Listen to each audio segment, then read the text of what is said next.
నమస్తే. ఒక నీతి సంబంధించిన కథ. కథా పేరు గర్వవద్దు. అనగనగా ఒక తూనీగ చెట్టుకొమ్మపై వాలి ఉన్నది.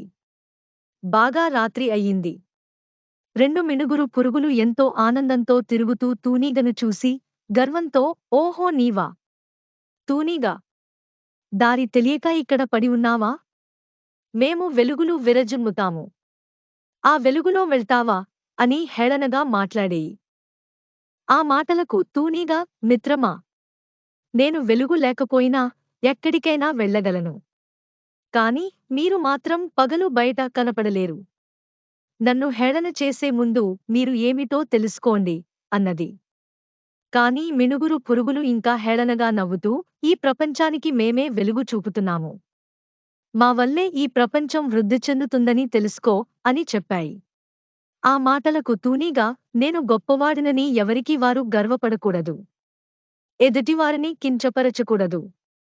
మేమే గొప్పవారమని ఎప్పుడూ అనుకోకూడదు.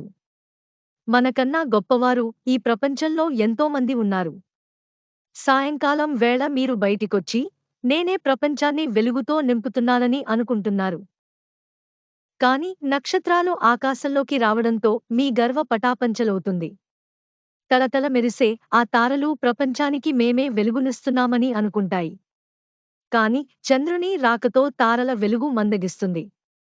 ఆకాశంలో కనిపించే చంద్రుడు తన వల్లే ప్రపంచమంతా సంతోషంగా ఉందని, మొత్తం భూమిని తన వెలుగుతోనే నింపుతున్నాననుకుంటాడు.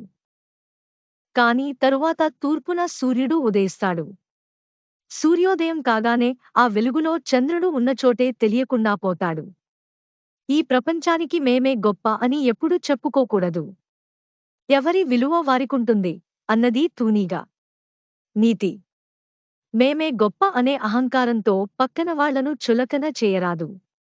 ఎవరి గొప్పతనం వారికుంటుంది. దయచేసి లైక్ చేయండి, షేర్ చేయండి మరియు సబ్స్క్రైబ్ చేయండి. ధన్యవాదాలు.